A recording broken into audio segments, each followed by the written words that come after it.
चलिए अब optical isomerism में अगली वाली जो चीज़ है ये कौन सी है, that is ways of representation of organic compound. ठीक है, ऑर्गेनिक कंपाउंड्स को लिखने के तरीके अब हमको देखने हैं। ठीक है, तो इसमें सबसे पहला इसमें से ये सॉहॉर्स्ट न्यूमन वगैरह ये लास्ट ईयर आपने पढ़े भी हो सकते हैं, है ना। एक बार रिविजन हो जाएगा छोटा सा। तो sawhorse projection, that is the first way. Sawhorse projection में हम क्या करते हैं, एक स्लैंटिंग लाइन बनाते हैं ना। ये क्या रहेगा, this is carbon atom and this also is carbon atom. और ये जो स्लैंटिंग लाइन है ये इन दोनों कार्बन एटम्स को कनेक्ट कर रही है। ठीक है, इसमें ये वाला जो कार्बन होता है ये क्या रहेगा, ऑब्जर्वर के ज़्यादा पास होता है, और ये वाला कार्बन जो रहेगा ये ऑब्जर्वर से दूर होता है ना। मतलब जैसे ये बॉन्ड है तो ये वाला कार्बन ये रहेगा और ये पीछे वाला कार्बन ये रहेगा। समझाइए बेटा बात ये। ठीक है, इसमें कौन सी चीज़ है, ये वैलेंसी इसकी ऊपर की तरफ है, ये वाली जो दोनों वैलेंसीज हैं ये नीचे की तरफ हैं। ठीक है, और इसमें ये वैलेंसी नीचे है और ये वाली जो दोनों वैलेंसीज हैं ये ऊपर की तरफ निकली हुई हैं। समझा गई बात ये, है ना। इसको विजुअलाइज जैसे करेंगे ना, जैसे ये, तब इसमें जो ऊपर की वैलेंसी हैं ये क्या रहेंगी, ऑब्जर्वर के पास की तरफ। तो जो नीचे वाली वैलेंसीज हैं ये क्या रहेंगे, ऑब्जर्वर से दूर की तरफ होती हैं। ठीक है, तो ये वाली जो दोनों वैलेंसीज हैं दीज आर टूवर्ड्स ऑब्जर्वर, ये अवे फ्रॉम ऑब्जर्वर है। इसमें ये टूवर्ड्स ऑब्जर्वर है, ये वाली दोनों क्या है, these are away from observer. समझ आ गई बात ये। तो ये फ्रंट कार्बन है, ये बैक साइड वाला कार्बन है। क्लियर हो गया ये, है। तो this is what simple sawhorse projection. ठीक है, इसके बाद फिर ये नेक्स्ट वाला जो होता है ये कौन सा, दैट इज न्यूमन प्रोजेक्शन। ठीक है, न्यूमन प्रोजेक्शन जो होता है इसमें भी कौन सी चीज़ें, हमने बोला है कि सर्कल हम बनाते हैं। इसके बाद ये जो रहेगा ये क्या है, दिस इज कार्बन एटम। ठीक है, ये कार्बन एटम है, ये पीछे एक और कार्बन से कनेक्टेड है जो विजिबल नहीं है, नहीं सीधी लाइन है, इस वजह से पीछे वाला कार्बन विजिबल नहीं। ठीक है, इस पर ये लंबे वाले जो बॉन्ड्स बनाए हुए हैं ये किससे कनेक्टेड है, तो हम बोलेंगे जो फ्रंट साइड वाला कार्बन है उस पर कनेक्टेड वाली चीज़ें, है ना।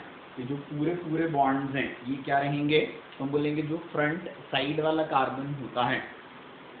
ठीक है, उस फ्रंट साइड वाले कार्बन से कनेक्टेड बॉन्ड्स होते हैं ये। आगे समझ में। ठीक है, इसके बाद फिर कौन सी चीज़ अपन बोलेंगे, सर्कल पर ये जो छोटे वाले बॉन्ड्स हैं ये छोटे वाले बॉन्ड्स क्या कर रहे हैं, छोटे वाले बॉन्ड्स क्या रिप्रेजेंट करते हैं, पीछे वाला जो कार्बन होता है उस पीछे वाले कार्बन पर कनेक्टेड जो एटम्स या ग्रुप्स हैं ये उनको रिप्रेजेंट करते हैं। ठीक है, ये वाला जो बॉन्ड है ये इसमें विजिबल नहीं है, ये फ्रंट साइड और बैक साइड। फ्रंट साइड वाला कार्बन आपको दिख रहा है, बैक साइड वाला कार्बन नहीं दिख रहा, ये वाला बॉन्ड नहीं दिख रहा। इस पर कनेक्टेड जो ग्रुप्स हैं वो आपको दिख रहे हैं।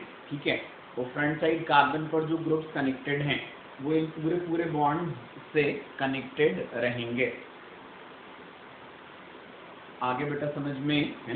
तो ये जो होता है this is what that Newman projection. Clear है आपसे से ये। इसके बाद फिर नेक्स्ट वाला जो होता है ये क्या रहेगा, that is this ways dash representation, है ना। नेक्स्ट वाला जो रहेगा ये वेज डैश रिप्रेजेंटेशन होता है ना। इसमें कार्बन पर ये जो दो नॉर्मल लाइंस बनी हुई हैं ये क्या रहेंगे, बॉन्ड्स जो किस में प्रेजेंट होते हैं, तो हम बोलेंगे जो प्लेन में प्रेजेंट होते हैं, है ना। Bond present in the plane. आया बेटा समझ में। ठीक है, इसके बाद ये दोनों जो होते हैं वेज कहलाते हैं। ये क्या होगा, सॉलिड वेज होता है या सिंपली वेज होता है। ठीक है, और ये जो है इसको हम क्या बोलते हैं, डैश बोलते हैं, या यही क्या कहलाता है, हैचेड वेज कहलाता है। ठीक है, तो इसमें सॉलिड वेज या वेज इस पर लगा हुआ ग्रुप जो होता है वो क्या होता है, टूवर्ड्स ऑब्जर्वर। ठीक है ना। सॉलिड वेज पर लगा हुआ ग्रुप जो होता है वो ऑब्जर्वर से क्लोज होता है। समझा गई बात ये, है ना। और डैश पर जो वेज लगा हुआ है या जो डैश है ये क्या रहेगा, इस पर लगा हुआ ग्रुप क्या होगा, अवे फ्रॉम ऑब्जर्वर। ठीक है ना। वेज पर लगा हुआ ग्रुप क्या होता है, इट इज टुवर्ड्स ऑब्जर्वर, और डैश पर लगा हुआ ग्रुप जो होता है it is away from observer.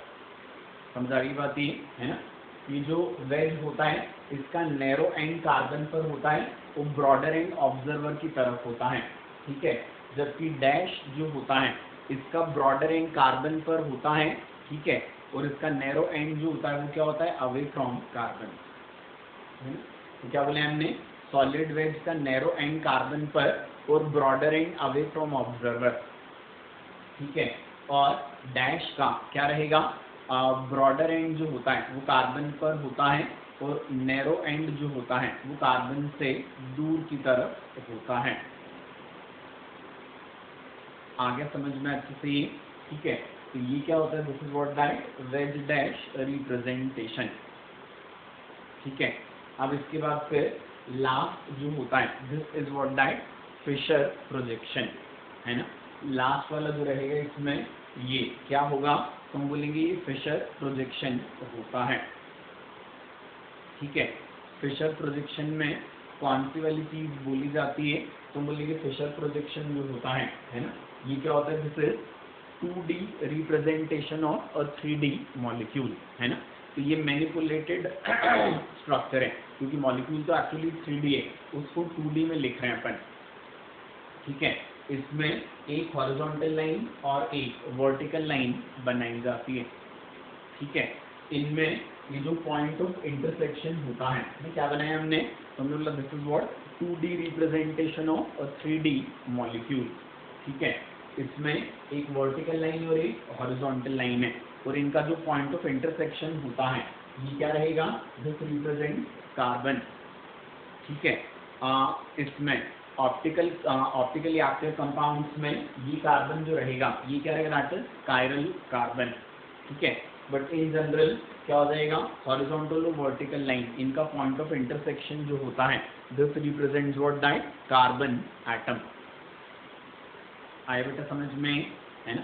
अब इसके बाद फिशर प्रोजेक्शन में हम कौन सी चीज बोलते हैं, ये जो दो वर्टिकल पोजीशंस होती हैं, है ना, इन पर लगे हुए ग्रुप्स को क्या माना जाता है, away from observer.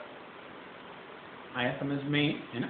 Fisher projection में वर्टिकल पोजीशन पर लगे हुए ग्रुप्स जो होते हैं ये क्या होते हैं, ऑब्जर्वर से दूर की तरफ होते हैं। ठीक है, और हॉरिजॉन्टल पोजीशन पर लगे हुए जो दो ग्रुप्स होंगे ये क्या रहेंगे, तो हम इनको बोलते हैं दीज आर टूवर्ड्स ऑब्जर्वर। समझ आ गई बेटा बात ये, है ना। वर्टिकल पोजीशन पर लगे हुए ग्रुप क्या हैं, these are away from observer, और हॉरिजॉन्टल पोजीशन पर लगे हुए जो दो ग्रुप्स होते हैं ये क्या रहेंगे, दीज आर टूवर्ड्स ऑब्जर्वर। समझ आ गई बात ये। हॉरिजॉन्टल पोजीशन पर लगे हुए ग्रुप्स जो होते हैं ये ऑब्जर्वर के इक्वली क्लोज होते हैं, लेकिन वर्टिकल पोजीशन वाले जो ग्रुप्स होते हैं ये क्या रहेंगे, इक्वली अवे नहीं होते ना, जैसे कि ये है। ठीक है, तो हम कौन सी चीज बोलेंगे, जैसे ये दो वैलेंसीज जो है कार्बन की ये इक्वली क्लोज हो जाएंगे ना टूवर्ड्स ऑब्जर्वर। ये जो है ये क्या है, इन दोनों के रिस्पेक्ट में ऑब्जर्वर से दूर है, तो जो पीछे वाला ग्रुप है तो वो तो क्या है, दैट इज ज्यादा दूर है। ठीक है, तो हम बोलते हैं कि हॉरिजॉन्टल पोजीशन वाले ग्रुप्स जो होते हैं these are equally close to observer, जबकि वर्टिकल पोजीशन वाले जो ग्रुप्स होते हैं they are not equally away from observer, but in general इन दोनों के रिस्पेक्ट में तो वो दूर होते ही हैं। आगे बेटा बात समझ में, है ना। वर्टिकल पोजीशन वाले groups they are away from observer, horizontal position वाले ग्रुप्स जो होते हैं वो क्या रहेंगे, these are towards observer. Clear हो गया आपसे यहाँ तक, है ना। इसके बाद फिर अगली चीज जो हम बोलते हैं इसमें नहीं कौन सी होती है, तो हम बोलेंगे फिशर प्रोजेक्शन जो होता है आइडियल फिशर प्रोजेक्शन, उसमें कौन सा रूल फॉलो करते हैं हम, तो हम बोलेंगे इसमें ऑर्गेनिक कंपाउंड का जो मोस्ट ऑक्सीडाइज्ड कार्बन होता है उसको कहाँ होना चाहिए, वर्टिकल टॉप पर होना चाहिए ना, बनते कोशिश। ठीक है, क्या बोलेंगे हम, the most oxidised carbon of the given organic compound it should be written at the vertical top, है ना। The most oxidised carbon of the given organic compound should be written at the vertical top, है ना, if possible, है ना। जैसे कि carboxylic acid में मतलब सबसे ऑक्सीडाइज कार्बन कौन होता है, कार्बोक्सिलिक एसिड है उसके डेरिवेटिव का। उसके बाद कौन से रहेंगे, दैट इज एल्डिहाइड्स कीटोन्स वाले। उसके बाद कौन सा होता है, दैट इज अल्कोहल, है ना। Most oxidise carbon will be of carboxylic acid and derivative. उससे कम ऑक्सीडाइज एल्डिहाइड कीटोन, उससे कम कौन रहेगा, दैट इज अल्कोहल। आए ना समझ में, है ना। तो कौन सी चीज अपन बोलते हैं, तो बोलेंगे कि कार्बोक्सिलिक एसिड की यदि हम बात करें या फिर मतलब कोई गिवन ऑर्गेनिक कंपाउंड क्या है, कार्बोक्सिलिक एसिड, उसका फिशर प्रोजेक्शन बनाना है तो COOH को वर्टिकल टॉप पर रखा जा सकता है ना। वजह क्या, तो बोलेंगे उसका ऑक्सीडाइज वो क्या होता है, दैट इज उसका कार्बन है टर्मिनल कार्बन, ठीक है ना। उसका कार्बन टर्मिनल कार्बन होता है, इस वजह से उसको कहाँ रखा जा सकता है, तो बोलेंगे वो वर्टिकल टॉप पर रह सकता है। समझ आ गई बेटा बात ये, ठीक है। एल्डिहाइड होगा तो वो भी टर्मिनल कार्बन होता है तो वो भी वर्टिकल टॉप पर रह सकता है। आगे बेटा बात समझ में, है ना। इसके बाद हम कौन सी चीज बोलेंगे, लेकिन गिवन ऑर्गेनिक कंपाउंड यदि कीटोन है तो कीटोन में तो C डबल बॉन्ड दोनों के आजू बाजू क्या होते हैं, कार्बन एटम, उसका कार्बन टर्मिनल नहीं होता तो हम बोलेंगे ये वर्टिकल टॉप पर जा ही नहीं सकता, है तो उसको जबरदस्ती नहीं लाएंगे वर्टिकल टॉप पर, है ना। इसलिए हमने क्या बोला, इट इज इफ पॉसिबल, है ना। गिवन ऑर्गेनिक कंपाउंड का मोस्ट ऑक्सीडाइज कार्बन यदि वर्टिकल टॉप पर रखा जा सकता हो तो आइडियल फिशर प्रोजेक्शन में उसको वर्टिकल टॉप पर रखा जाना चाहिए। आया है क्या बेटा समझ में, ठीक है। इसके बाद फिर कौन सी चीज अपन बोलेंगे कि जो गिवन ऑर्गेनिक कंपाउंड की लॉन्गेस्ट कार्बन चेन होती है ना, it should be written along the vertical line, ठीक है। गिवन ऑर्गेनिक कंपाउंड की लॉन्गेस्ट कार्बन चेन जो होती है उसको वर्टिकल लाइन पर लिखा जाना चाहिए बनते कोशिश। क्लियर हो गई बात ये, है ना। तो फिशर प्रोजेक्शन क्या बोले हमने, it is 2D representation of 3D molecule, एक हॉरिजॉन्टल एक vertical line, point of intersection carbon को रिप्रेजेंट करता है। वर्टिकल पोजीशन पर लगे हुए ग्रुप्स क्या होते हैं, away from observer. Horizontal position पर लगे हुए ग्रुप्स क्या होते हैं, these are towards observer. Most oxidise carbon को कहाँ रखना चाहिए, बनते कोशिश वर्टिकल टॉप पर। और लॉन्गेस्ट कार्बन चेन जो होती है गिवन ऑर्गेनिक कंपाउंड की, it should be written along the vertical line. Clear बेटा यहाँ तक, ठीक है। ये क्या होते हैं, these are the rules for writing Fischer projection, है ना। क्वेश्चंस में तो क्या हो जाएगा, फिशर प्रोजेक्शन कैसा भी लिखा हो रहेगा उससे कोई फर्क नहीं पड़ता। लेकिन अब अगली चीज जो अपन पढ़ने जा रहे हैं ना, कॉन्फ़िगरेशन असाइनमेंट, ठीक है। इसके लिए डेफिनेटली क्या जरूरी होता है, तो हम बोलेंगे इसके लिए जरूरी होता है कि कौन सी वाली चीज की जाए, तो हम बोलेंगे इसमें डीएल कॉन्फ़िगरेशन एक मेथड होती है तो इसके लिए आइडियल फिशर प्रोजेक्शन जरूरी होता है, ठीक है। क्वेश्चन में बाकी जगह आपको जैसा भी दिया हुआ है आप डायरेक्ट क्वेश्चन करना सीख जाओगे ना, अभी अपन सीखेंगे, ठीक है। लेकिन जब आपको क्या करना है, कॉन्फ़िगरेशन असाइन करना है और उसमें कॉन्सेप्ट है डीएल कॉन्फ़िगरेशन, तो फिर मॉलिक्यूल आइडियल फिशर प्रोजेक्शन में होना चाहिए। क्लियर है बात ये, है ना। अब अपन नेक्स्ट वाला टॉपिक जो स्टार्ट कर रहे हैं वो कौन सा, दैट इज असाइनिंग कॉन्फ़िगरेशन, ठीक है। तो मॉलिक्यूल को कॉन्फ़िगरेशन असाइन करने की ज़रूरत क्यों होती है, ये ज्योमेट्रिकल आइसोमेरिज्म में अपना पढ़ा हुआ है, ठीक है ना। जैसे कि कौन सी चीज़ होती है,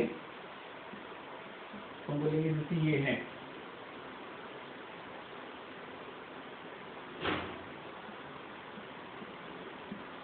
ये दोनों ही क्या है, तो बोलेंगे this is what due to A and this also is due to A, है ना।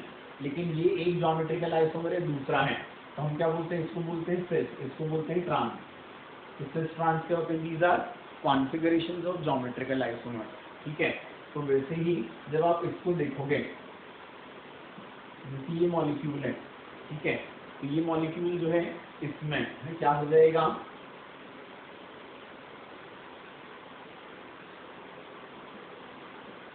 तो बोलेंगे दोनों ही क्या, it is butane two all, लेकिन क्या है दोनों ऑप्टिकल आइसोमर्स हैं, ये वाला कार्बन के साथ दैट इज कायरल, ठीक है।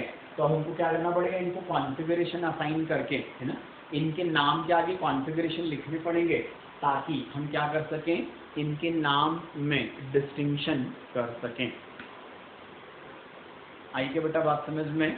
ठीक है, तो हम कौन सी चीज़ बोलते हैं, कॉन्फ़िगरेशन असाइन करने की ज़रूरत क्यों होती है, ताकि हम क्या कर सकें, तो हम बोलेंगे कि स्टीरियोआइसोमर का स्ट्रक्चर के बेसिस पर बना हुआ नाम सेम होता है।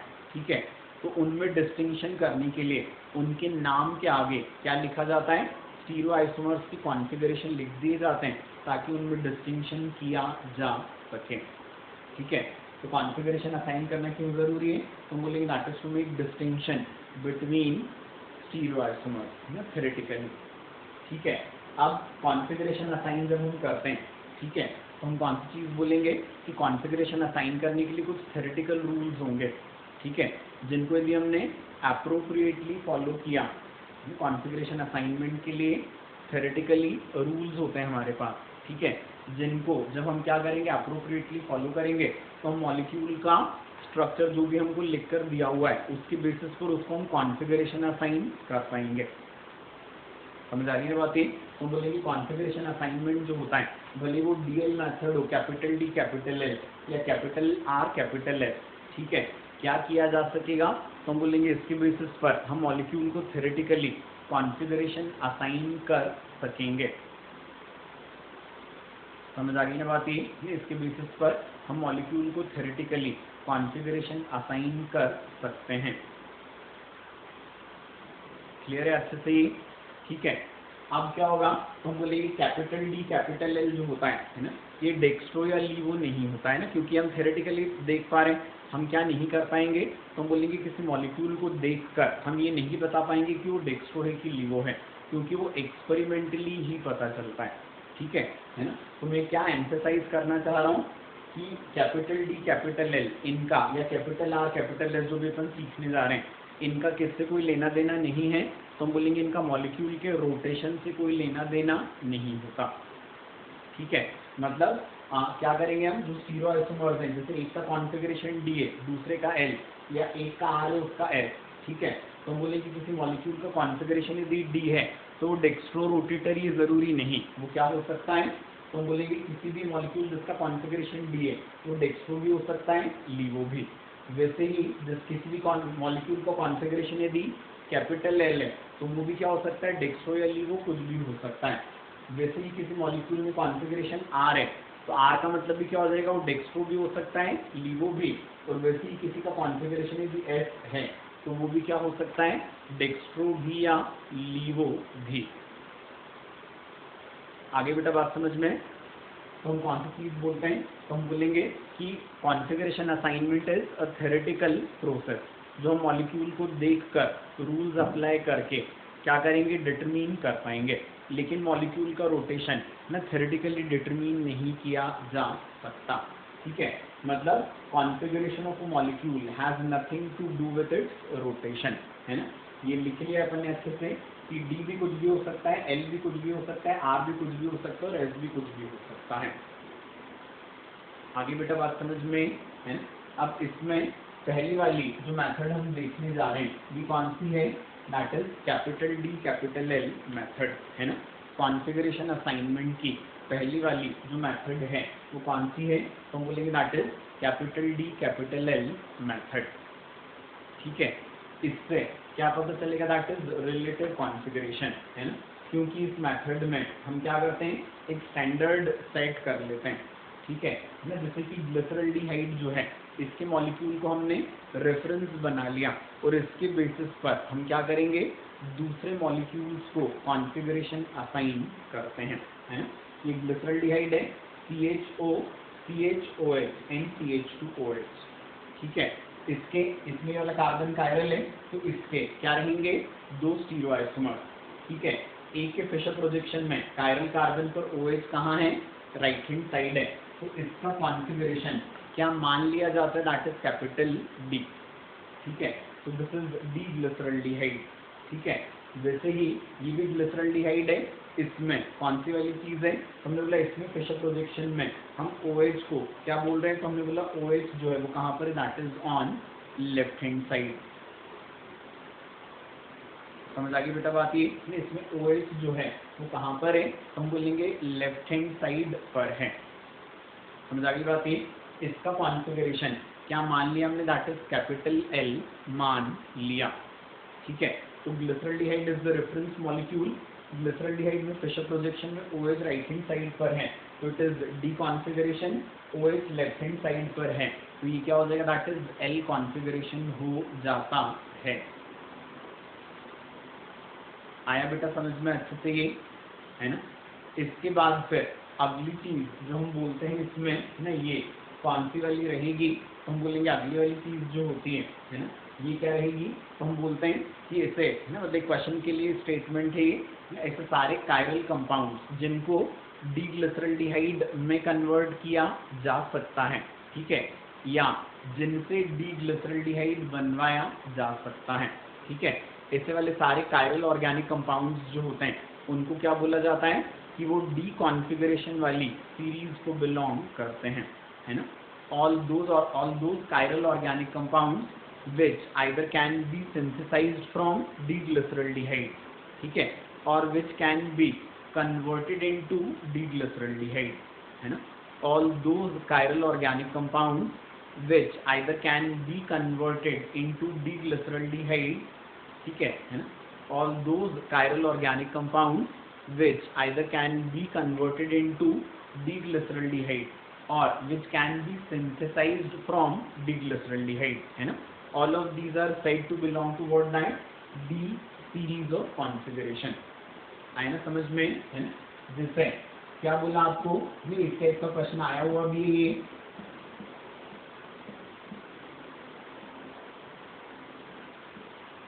ये क्या है, this is D tartaric acid, ठीक है। तो डी टार्टरिक एसिड में डी क्या सिग्निफाई करता है, तो हम क्या बोलेंगे कि ये क्या होता है, या तो डीग्लिसरॉल्डिहाइड से बनवाया जा सकता है या इसको डीग्लिसरॉल्डिहाइड में कन्वर्ट किया जा सकता है। समझ आ गई बेटा बात ये इसका मीनिंग है। वैसे ही क्या बोलेंगे अपन, इससे सारे कायरल ऑर्गेनिक कंपाउंड्स जिनको एल ग्लिसरॉल्डिहाइड से बनाया जा सके या जिनको एल ग्लिसरॉल्डिहाइड में कन्वर्ट किया जा सके, वो सब क्या करेंगे, एल सीरीज ऑफ कॉन्फ़िगरेशन को बिलोंग करेंगे। आया क्या बेटा समझ में, है ना। वो सभी क्या करेंगे, तो हम बोलेंगे तो वो एल सीरीज को बिलोंग करते हैं। क्लियर हो गया अच्छे से, है ना। तो this is D glyceraldehyde and this is L, है ना। अब क्या बोलेंगे अपन, ये जो DL मेथड होती है, ये DL मेथड जो है ये लिमिटेड एप्लीकेबिलिटी की मेथड है ना। इसको यूज करते हैं अपन किसके लिए, एक तो अल्फा अमीनो एसिड्स के कॉन्फ़िगरेशन असाइन करने के लिए, है ना, जो क्या होते हैं, प्रोटीन्स के प्रिकर्सर्स होते हैं ना, प्रोटीन्स इन्हीं से बनते हैं, है ना। तो एक तो अमीनो एसिड्स के लिए वैलिड है, और दूसरा क्या होता है, कार्बोहाइड्रेट्स के लिए वैलिड होता है, ठीक है। क्या बोला हमने, capital D capital L method, ये ज़्यादा एप्लीकेशन वाली नहीं है ना, लिमिटेड होती है ये, है ना, क्योंकि इसके काफ़ी सारे ड्रॉबैक्स हैं। तो ये अब amino acids, alpha amino acids के लिए वैलिड होती है, और किसके लिए, दैट इज कार्बोहाइड्रेट्स के लिए वैलिड रहेगी, है ना। अल्फा अमीनो एसिड्स के लिए वैलिड क्यों है, तो बोलेंगे अल्फा अमीनो एसिड्स में कॉम्प्लेक्सिटी नहीं है ना, इनमें मोस्टली ना दो एक अमीनो एसिड्स को छोड़ दें तो सिर्फ एक ही कायरल कार्बन होता है, और उसमें भी कायरल कार्बन पर क्या रहेगा, फिशर प्रोजेक्शन में हॉरिजॉन्टल पोजीशन पर एक ही फंक्शनल ग्रुप रहेगा, ठीक है, NH2। तो यदि NH2 क्या हो जाएगा, अमीनो एसिड में राइट हैंड साइड है तो उसका कॉन्फ़िगरेशन कैपिटल D है, ठीक है, और यदि वो लेफ्ट हैंड साइड होता है तो उसका कॉन्फ़िगरेशन क्या हो जाएगा, दैट इज कैपिटल L हो जाता है ना। तो अमीनो एसिड्स में क्या हो जाएगा, ग्लिसरॉल्डिहाइड से मैचिंग ही स्ट्रक्चर होता है, इसलिए यहाँ पर क्या हो जाएगा, कॉन्फ़िगरेशन असाइन करना प्रॉब्लम नहीं है ना। वो अमीनो एसिड्स जिनमें डीग्लिसरॉल्डिहाइड की तरह क्या था, OH यहाँ पर राइट हैंड साइड, इनमें NH2 राइट हैंड साइड है तो configuration D, NH2 left hand side आ जाता तो कॉन्फ़िगरेशन क्या हो जाता, दैट इज कैपिटल L हो जाता। समझ आ गई बात ये। तो अमीनो एसिड, जिस अमीनो एसिड का कॉन्फ़िगरेशन डीग्लिसरॉल्डिहाइड से मैच करेगा उसको D सीरीज का बोलेंगे, और जिसका L से मैच करेगा उसको L, मतलब NH2 राइट हैंड साइड तो D, NH2 left hand side तो L, है ना। Provided molecule is written in ideal Fischer projection. आया बेटा समझ में सारा ये, है ना। अब इसके बाद फिर अगली चीज जो हम बोलते हैं है ना, ये कौन सी रहेगी, कार्बोहाइड्रेट्स जो होते हैं है ना, इन पर भी इसको हम अप्लाई करेंगे। कार्बोहाइड्रेट्स जो होते हैं इनको हम डिफाइन कैसे करते हैं, तो हम बोलेंगे पॉलीहाइड्रोक्सी अल्डिहाइड या पॉलीहाइड्रोक्सी कीटोन। ठीक है, मतलब जिनमें OH का नंबर 2 या 2 से ज़्यादा रहेगा और OH के साथ क्या रहेगा, उसमें या तो अल्डिहाइडिक ग्रुप रहेगा या फिर क्या रहेगा, दैट इज कीटोनिक ग्रुप होता है ना। तो पॉलीहाइड्रोक्सी अल्डिहाइड या पॉलीहाइड्रोक्सी कीटोन। ठीक है ना, ये क्या होते हैं, दीज आर कार्बोहाइड्रेट। ठीक है, यदि पॉलीहाइड्रोक्सी अल्डिहाइड है तो ऐसे कार्बोहाइड्रेट्स को हम क्या बोलते हैं, अल्डोज बोलते हैं। ठीक है, और पॉलीहाइड्रोक्सी कीटोन यदि, तो उसको हम क्या बोलेंगे, दैट इज कीटोज बोलते हैं, है ना। Polyhydroxy aldehydes are called aldoses while polyhydroxy ketones are called ketoses. आया बेटा समझ में, है ना। Polyhydroxy aldehydes are called aldoses while polyhydroxy ketones are called ketoses. आया बेटा समझ में अच्छे से ये। ठीक है, अब क्या हो जाएगा कि पॉलीहाइड्रोक्सी अल्डिहाइड है और कार्बन का नंबर क्या है, 3, तो अल्डिहाइड है तो क्या अल्डोज है, और कार्बन का नंबर 3 है तो उसको हम क्या बोलेंगे, अल्डो ट्रायोज, है ना। जैसे कि ग्लिसरॉल्डिहाइड, क्या है इसमें 2 OH और एक अल्डिहाइड, तो पॉलीहाइड्रोक्सी अल्डिहाइड है तो अल्डोज हो गया, और कार्बन का नंबर 3 हो गया तो ये क्या बन जाएगा, अल्डो ट्रायोज।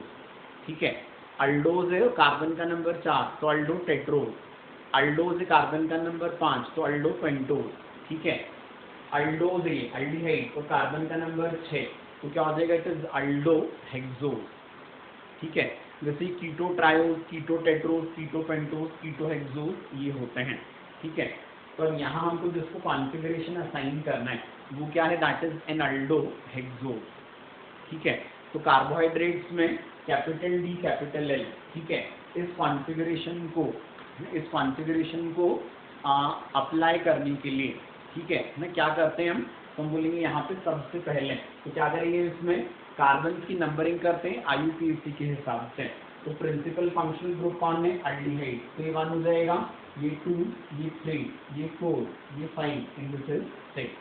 ठीक है, अब ये 2, 3, 4 एंड 5 ये वाले जो कार्बन हैं इनकी चारों वैलेंसीज पर अलग अलग एटम से ग्रुप लगे हुए हैं।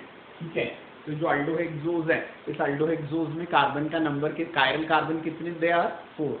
ठीक है, अब सबसे छोटा नंबर वाला कायरल कार्बन कौन सा है, 2, फिर 3, फिर 4, फिर 5। ठीक है, तो यहाँ पे जो 4 कायरल कार्बन हैं उसमें इस कायरल कार्बन को क्या मिल रहा है, सबसे बड़ा नंबर मिल रहा है। ठीक है, तो DL कॉन्फ़िगरेशन असाइन करने कार्बोहाइड्रेट्स में, तो सबसे पहले क्या किया, तो हमने लेटेस्ट कार्बन एटम्स की नंबरिंग कर ली। ठीक है, कार्बन एटम्स की नंबरिंग करने के बाद क्या किया, तो हम लोग कार्बन एटम्स की नंबरिंग करने के बाद ना हम क्या करते हैं, तो हम बोलेंगे, हम देखेंगे कि सबसे बड़ा नंबर किस कायरल कार्बन को मिल रहा है। ठीक है, तो अल्डोहेक्सोज में ये जो कार्बन नंबर 5 है ये क्या है, सबसे बड़ा कायरल कार्बन है, सबसे बड़ा मतलब सबसे बड़े नंबर वाला कायरल कार्बन है। ठीक है, अब क्या है, बात काफ़ी सरल कि DL कॉन्फ़िगरेशन कार्बोहाइड्रेट्स में अप्लाई करते समय क्या करते हैं, तो हम बोलेंगे जो हाईएस्ट नंबर, सबसे बड़े नंबर वाला कायरल कार्बन होता है उस पर OH की लोकेशन देखी जाती है। ठीक है, सबसे बड़े कायरल कार्बन पर क्या किया जाएगा, OH की लोकेशन देखी जाएगी। ठीक है, फिशर प्रोजेक्शन में यदि OH कहाँ पर होता है, राइट हैंड साइड है ना। फिशर प्रोजेक्शन में यदि क्या हो जाएगा, सबसे बड़े कायरल कार्बन पर ना, सबसे बड़े नंबर वाले कायरल कार्बन पर यदि OH राइट हैंड साइड होता है तो पूरे मॉलिक्यूल का कॉन्फ़िगरेशन क्या हो जाता है, दैट इज कैपिटल D। ठीक है, और यदि क्या हो जाए, फिशर प्रोजेक्शन में सबसे बड़े नंबर वाले कायरल कार्बन पर यदि OH कहाँ आ जाए, लेफ्ट हैंड साइड आ जाए। ठीक है, तो पूरे मॉलिक्यूल का कॉन्फ़िगरेशन क्या करवा देते हैं, दैट इज कैपिटल L करवा देते हैं। समझा की बात ये। दूसरे सारे कायरल कार्बन पर OH की लोकेशन क्या है उससे क्या होगा, कोई लेना देना नहीं है ना। रूल इज व्हाट, हमने बोला कि हमने क्या किया, सबसे पहले IUPAC नंबरिंग की, उसके बाद क्या किया, तो हमने बोला सबसे बड़े नंबर वाले कायरल कार्बन को देखा, उस कायरल कार्बन पर OH की लोकेशन को देखा। ठीक है, उस कायरल कार्बन पर यदि OH कहाँ पर होता है, तो हम बोलेंगे राइट हैंड साइड पर है फिशर प्रोजेक्शन में, तो पूरे मॉलिक्यूल का कॉन्फ़िगरेशन डी हो जाएगा, ठीक है।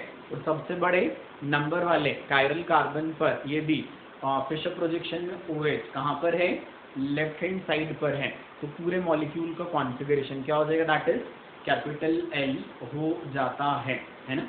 दूसरे कायरल कार्बन पर OH किस साइड जुड़े हुए हैं, इससे कोई लेना देना हमको नहीं रखना ना। This is the rule for assigning DL configuration, ठीक है। नोट लगा के पहले पेपर में लिख चुके हैं, फिर से आप चाहो तो लिख लो कि capital D capital L configuration assign करते समय मॉलिक्यूल को किस में होना चाहिए, आइडियल फिशर प्रोजेक्शन में होना चाहिए, ठीक है ना। For assigning capital D capital L configuration molecule should be in what, that ideal Fischer projection. Clear बेटा यहाँ तक, है ना। चलो इसके आगे नेक्स्ट वाले लेक्चर में हम कौन सी वाली चीज देखेंगे, दैट इज RF नॉमेनक्लेचर देखेंगे।